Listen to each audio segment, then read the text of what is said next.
What's going on, guys? Love out to everybody. We got UFC Fight Night, Perez versus Taira. Predictions, breakdown, guys. Fly through this real quick. Before I get started, hit that thumbs up button so these videos can get out, right? The more you hit the thumbs up, you know what I'm saying, you drop a comment down below. Subscribe, the more these videos get out, right? Also check out my Patreon account for all my face-off predictions, prop plays, which I'm going to try to drop more prop plays. Also, you can donate to my PayPal account, guys, all right? We got 12 fights on this card. It was 13, one of them fell off, but we're going to still knock this out. Fly through this real quick. First fight here, we got Julia Palestra versus Josefine Custom. Julia here, she looks for she will look for the hold on there. It's of the Contender Series, I believe 2021 and 2023. She's gonna have the 3-inch reach here. Lots of forward pressure. High volume coming forward. Doesn't move her head off center line though. I noticed that. And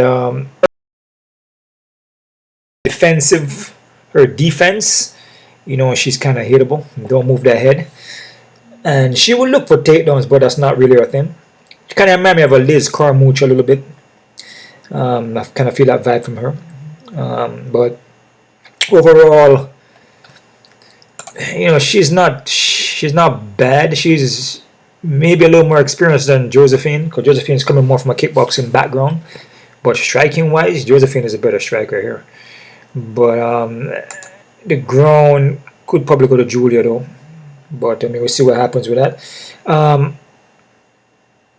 Yes, that's pretty much for Julia right there.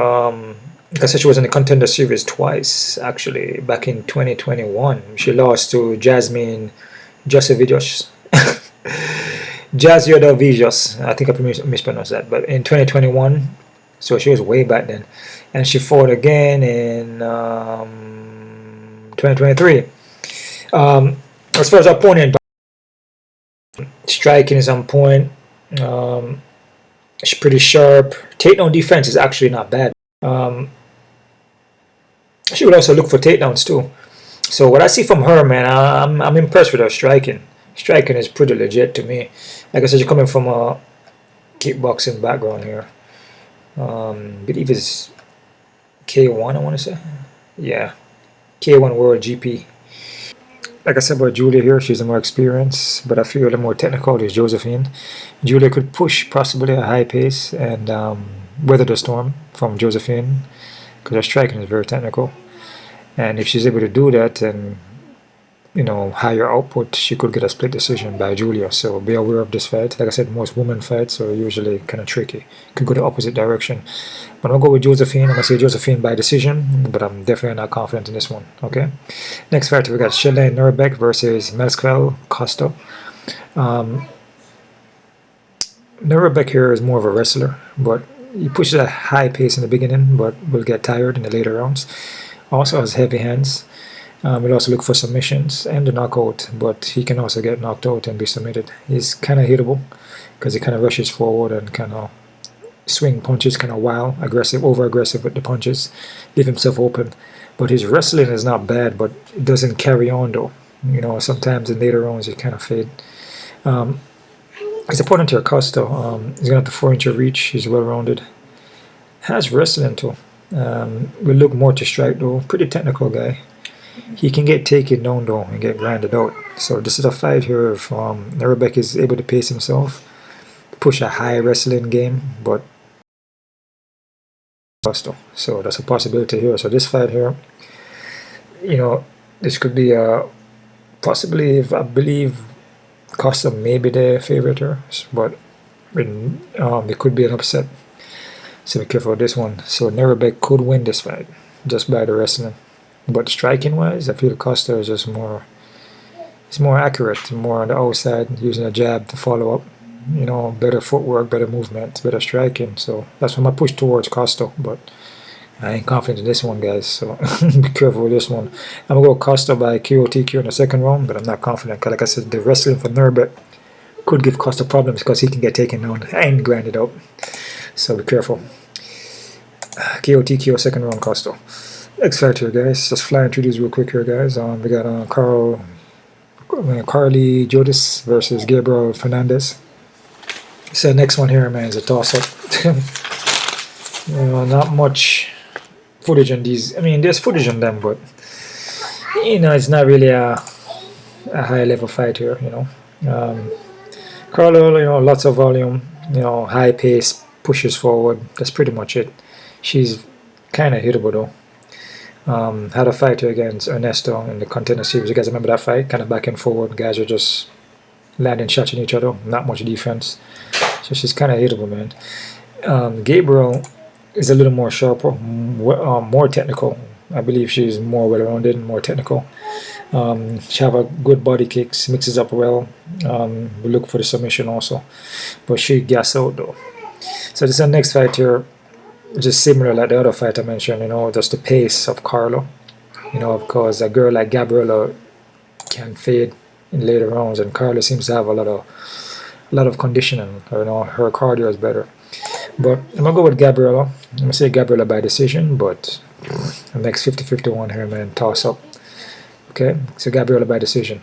Next fight we got Nate Maness versus Jimmy Flick.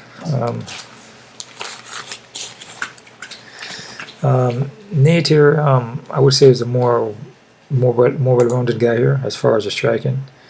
It's pretty skilled on the ground too, but striking is, you know, is not bad. You know, Jimmy Flick on the other hand, you know, just wants submissions. You know, majority of his wins are all by submissions. Actually, all his wins are by submissions. So he, you know, 50 by submission. You know, he's pretty experienced, but he's been knocked out like 6 times. So when it comes to the striking, man, he doesn't do as well. But he will throw his hands and kicks, but to set up his wrestling and his takedowns and his submission game. So Nate is a little more well-rounded. So I'm gonna go with Nate here. I'm gonna say Nate by KO TKO in the second round, but do not sleep on Flick though, cause you know, Flick's submission game is pretty good, man, and it's a fight where you can never count this guy out. You know, because he has his submission game is very good. So a guy like that who's like his strength, he has one strong 100% strength. You know, so that's really his thing. You know, so his strength is mostly his submission game. So that's his highest point there. So with a guy like that, you know, the submission is always there. So if Nate mess around with him on the ground, Nate could get submitted, man. So, but I'm gonna go with Nate though. I'm gonna say Nate by KO TKO second round. But again, it's the next 50-50 fight. Because like I said, Jimmy Flick, you know, he's what can I say about him? He's he's a guy that's very deceptive. Like you know, if you take him lightly, even next thing you know, he's on your back and he's rear naked choking him, or armbar or triangle choke or something like that. So, but I go Nate KO TKO second round. I'm not confident. 50-50. Next fighter we got Taira Ulanbekov versus Joshua Van. Taira here, very skilled wrestler, man. Wrestling is pretty good. Takedown is good. He will take it on and submit you. But he can get caught with punches though and get hurt on the foot. But he recover well though. He can sometimes be on the back foot, you know, and then that's when he can get caught and get hurt. So this is a guy here where he's skilled in every department, but depending on who he's fighting, you know, the guy is a striker, good hands, could give him problem. Hold on here. Oh man, this fight is cancelled, guys. Oh man, Ubek missed weight. Damn, came in at 129. Oh shoot, guys. So as I'm doing this fight, the fight is cancelled. So there's 11 fights in the card now, or it should be 11 fights, right? Or is, hold on, what? Let me refresh this here, guys. I'm doing this kind of late here, guys. The last minute kind of thing, you know. Just trying to do the best I can. Yeah, I mean, I brought in the fights from, I believe, from Thursday. I'm just putting it, okay, I'm just putting it up now. But I did my homework though. I did my full homework. I'm just making videos right now. Damn, 11 fights at Taira. Because I haven't watched the face-offs or the weigh-ins. So that's the next guy that's out. Damn. So Taira missed weight. Okay. Okay, so that fight is cancelled, guys. So let's skip that fight and move along. We're gonna go with Adam Fujit versus Josh Quinlan. That's why sometimes it's good to put these fights up kind of late too, man, because you never know what you're gonna get. You know, guys fall off at the last minute, they miss weight, and even worse than that. You know, not wishing anything bad though. You know, so it's all over at the end of the day. Adam Fidget here, can get flat-footed, kind of square. Doesn't move his head well off center line. Will push the rush lane, gonna have a 5-inch reach. But he's right in range to get hit though, man. That's the thing. His head is right there. His stutter stepping, footwork not that great. Josh Quinlan though, heavy-handed. He will mix it up with the takedowns, but just hasn't been looking good in his last fights, man. And I would say this fight here probably fit him better for him to win, because Fujit is more kind of square, just there in the center line. He doesn't really move too well. You know, the guys that he fought like Danny and Trey Waters, they move well. Their lateral footwork, head movement, you know, that don't fit for Josh to win that fight, because Josh is more like he's kind of like a brawler in a sense, but a more technical brawler, you know, but he swings heavy. So a guy like Fidget is right there. He's right there to get hit. The other two guys ain't gonna be there to get hit. You know, these guys here fight behind the jab and move around and lateral movements and take the head off center line, switch the stance, and you know, give him different looks. Hard to figure out, but Fidget doesn't give you no look. He does the same thing over and over again. Easy to read. I'm gonna go with Josh Quinlan here, but it's the next fight. I'm not sure, you know, because Fidget could win too, because Quinlan hasn't been looking good.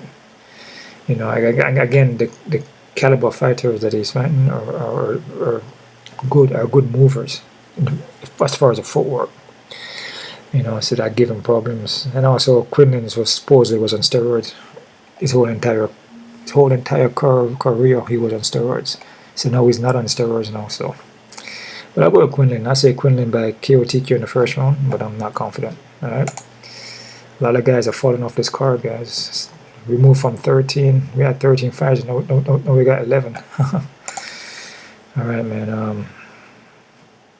This card is all over the place. Asu Almabayev versus Jose Johnson. Asu, next skill guy here. A lot of good wrestlers on this card. He has a submission game. Is pretty good. Striking is pretty good. This guy is pretty quick on the foot. His movement is nice. Pretty all around good fighter, man. Jose, on the other hand, fights rangy. 6-inch reach, 6-inch of height, which is massive. Fights long, striking base. This guy is not bad striking, but the issue is that he can get taken down really easily. So, unless he catches Asu early in the rounds, you know, has to be a one-hitter quitter. Then, if he's not doing that, then he's gonna lose his fight. So I'll go with Asu by submission in the first round. Jose doesn't stop takedowns. He has a hard time with that. All right. Next fight here, we got Garrett Armfield versus Brady Hindstand. Oh man, where am I at?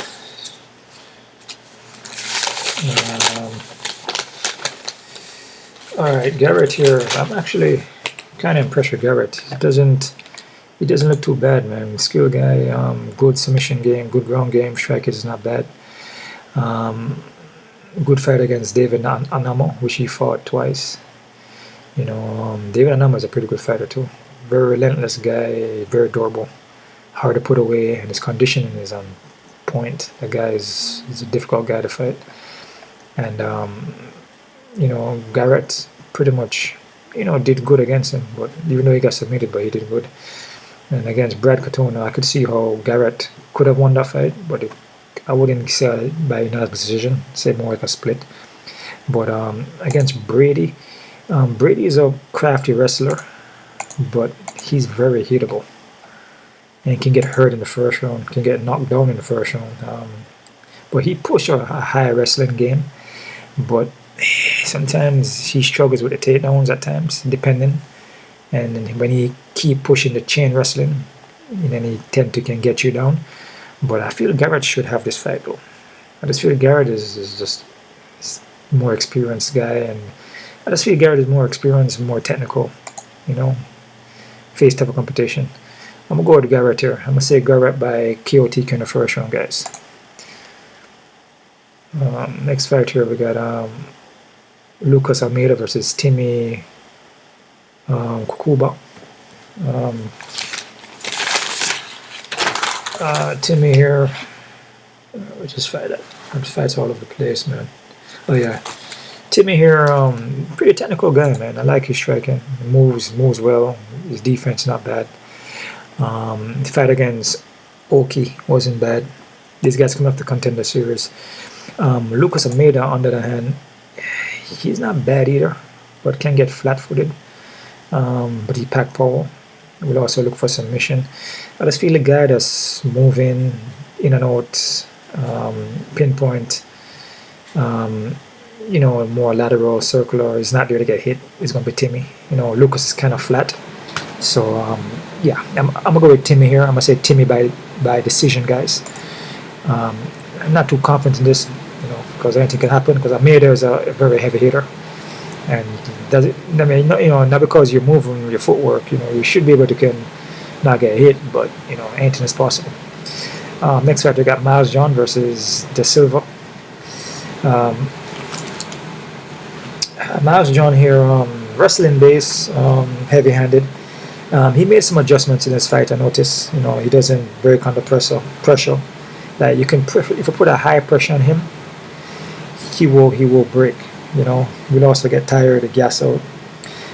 Sometimes he could struggle to get the takedowns at times when he gets really tired. But it's a guy that, if you put a lot of pressure on him, he'll break.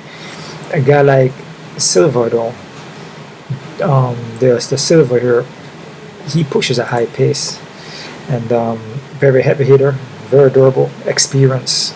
And he's still got his speed on him, even though age is a number, 38, but he's still quick. I feel like he's going to be the quicker fighter than Johns, and more experience. I was back and forth on this. I mean, I could see Johns maybe winning, but man, once Douglas put that pressure on him and durability, I don't know if Johns can hang with that, man. Johns is kind of sometimes up and down. I'm going to go with the Silva here. I'm going to say the Silva Andrade by decision, 50-50, guys. Right? Main fight on the card here. We got Alex Perez versus Taira. This is a tough one here, guys, man. This is one of them fights where I think they kind of maybe giving, well, I don't think maybe, I think they are giving Alex Perez a win here, man. I mean, Taira is a pretty good fighter. I mean, don't get me wrong, but 5-round fight. With Perez here, he has improved, made some changes. Skill guy, veteran.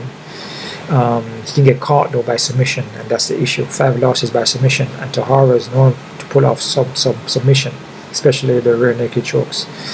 So this is a fight where Alex got to be careful of the ground when it comes to Taira.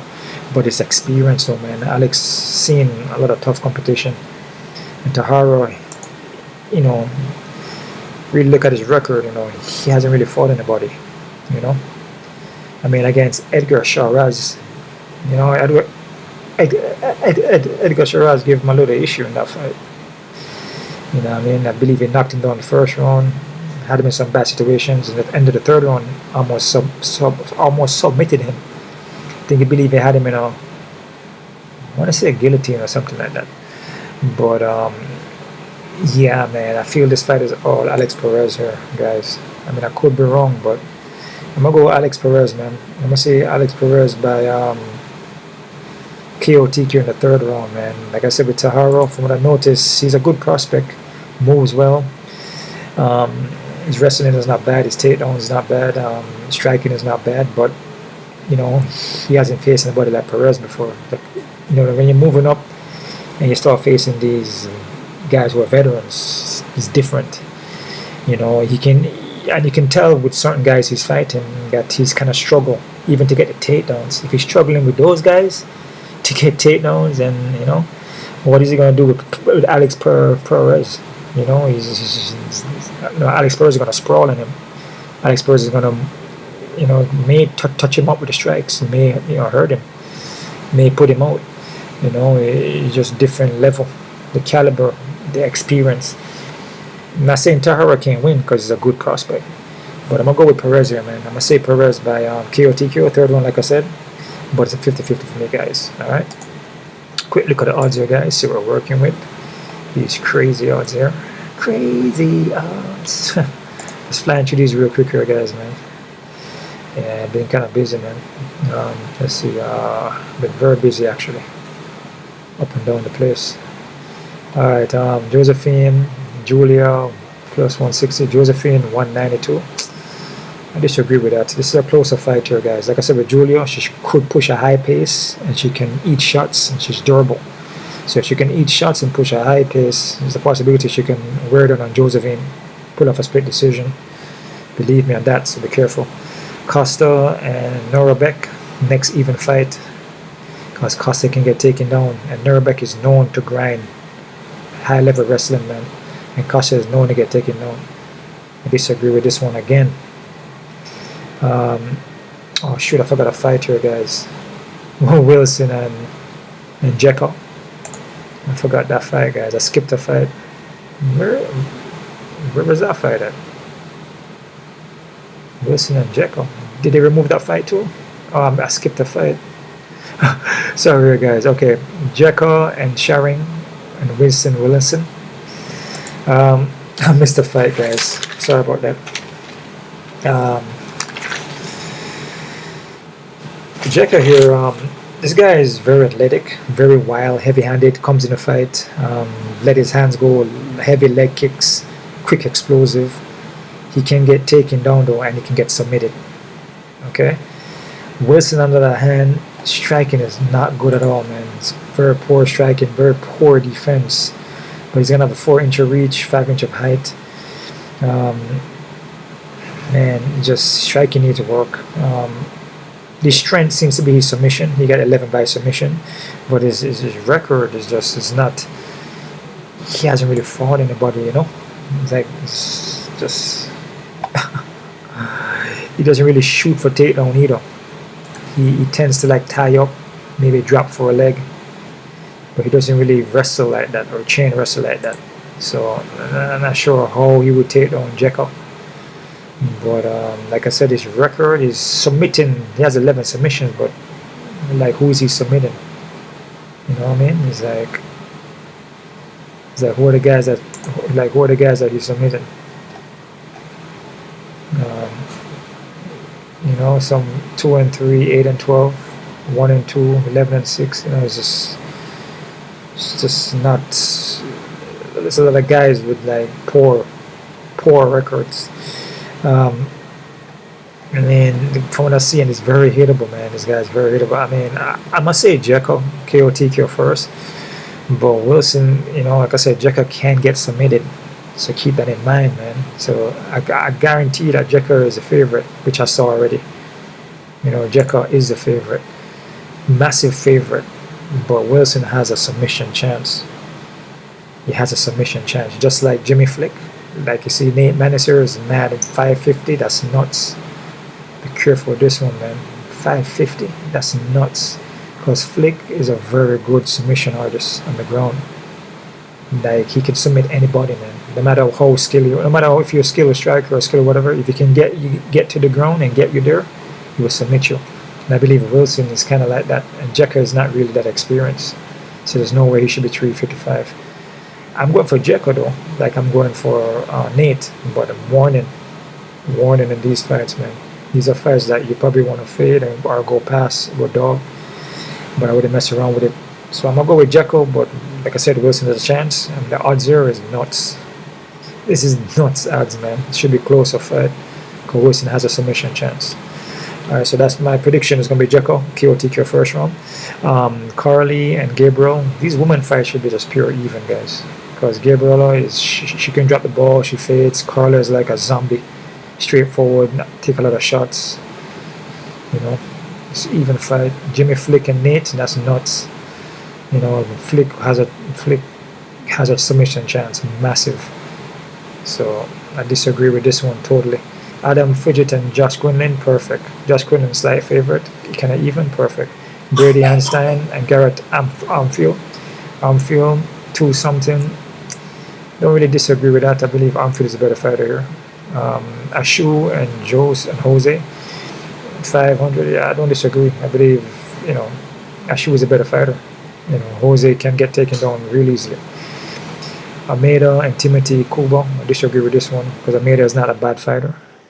So I believe, you know, he has a chance to win. So be careful with this one too. Silva and Maljon slight favorite, kind of close fight. I don't really disagree with that.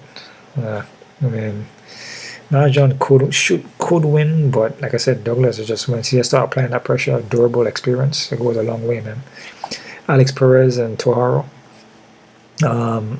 Toharo 200 and something. I disagree with that, man. That's bad right there. The odds and Taira, even though it's a good prospect, but it's bad odds in that because Perez is very experienced, man, and faces guys like Taira already. And what we see from Taira in his last couple of fights seemed like he was struggling against certain guys, and Alex Perez is way better than those guys, man. Disagree. Be careful with that, guys. That's my prediction right there, guys. My odds breakdown. Put a thumbs up. Put a thumbs up and subscribe to this channel. Yeah, man, I appreciate all the subscription, all the Patreon subscriptions, PayPal donations, and one love out to everybody, guys. Keep on kicking, and us.